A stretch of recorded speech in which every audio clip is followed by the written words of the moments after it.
everybody, Victoria here.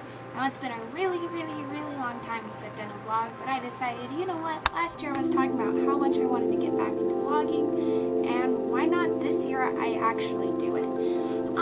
Let me briefly talk about what I felt 2014 was about and how much I think it wasn't exactly my prime year.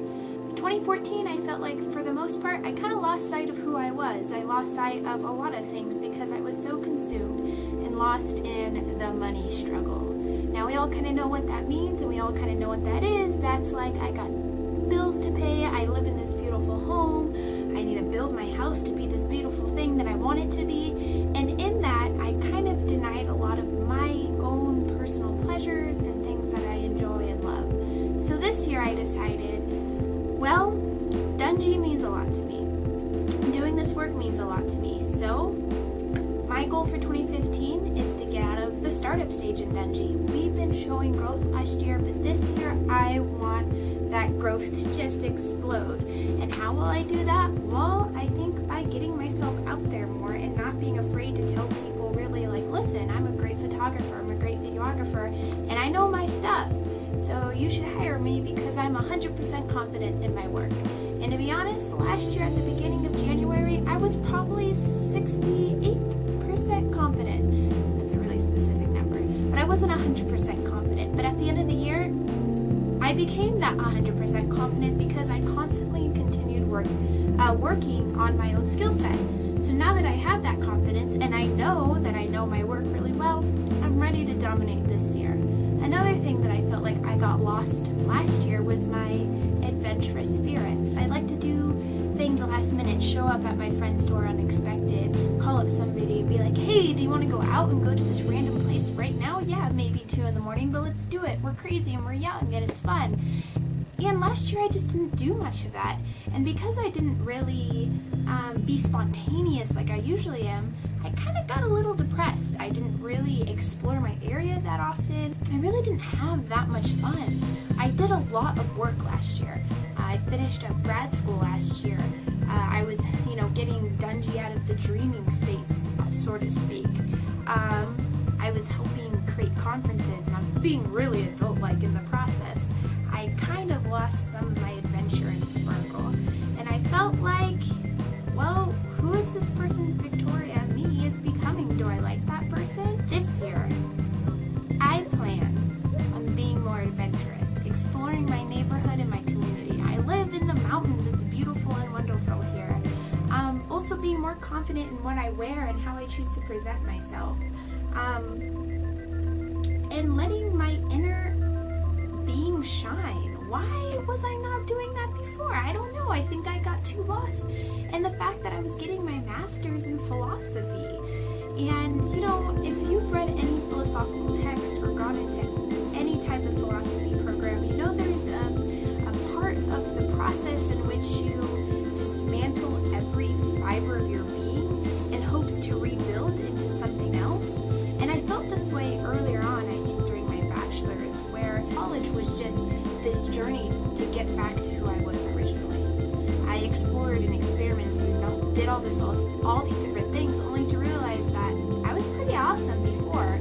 And yes, I've learned some things and I've grown out of that experience, but radically changing who my core inner essence is doesn't work for me.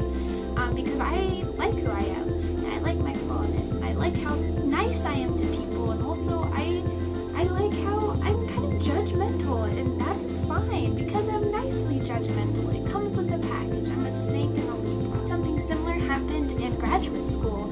I was becoming somebody or something, but never a final destination. But whoever I was trying, or I was exploring who I wasn't very good. And also last year, I kind of had a quarter-life crisis where I wasn't quite sure what I wanted to continue studying in my PhD.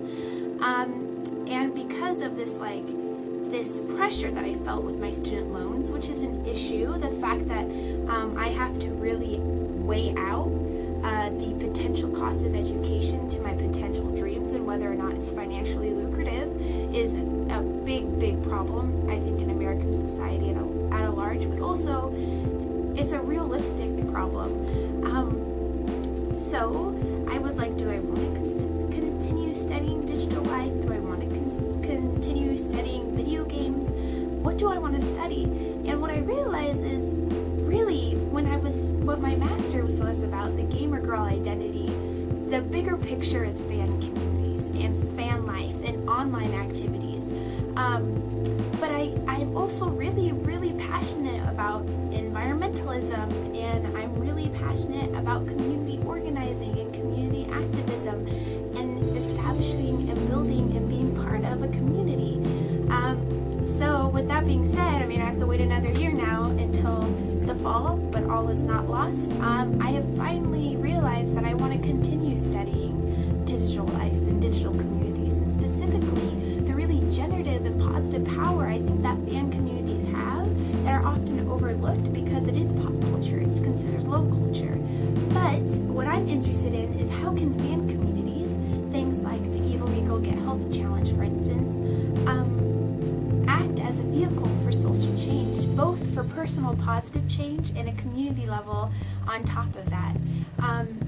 And even though fan communities can be sticky and awful and icky,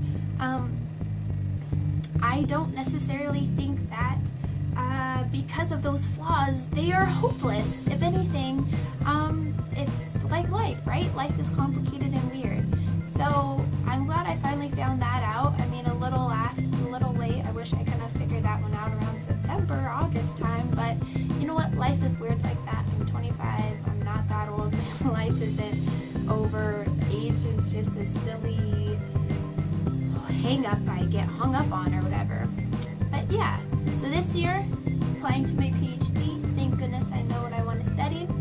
Going to explore an adventure and travel more often this year. And I don't necessarily mean I have to travel outside the United States. I just want to travel with my friends and have road trips and be young. I want Geek Girl Con, Road to Geek Girl Con, to be successful.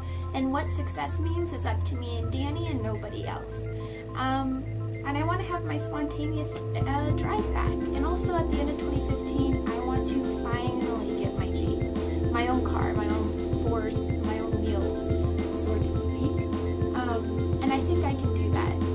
And you know what? I know I can do that. If I'm smart and I'm practical with my financial decisions, at the end of the year, I'll be hauled off in my four-wheel Jeep. Thank you very much. So, with that is my first vlog of the 2015 year. Let me know what you think about in the comments below, and thank you so much for watching and listening and hearing me gripe about 27-year-old problems. So yeah, have a great year, everybody. I'll talk to you next week.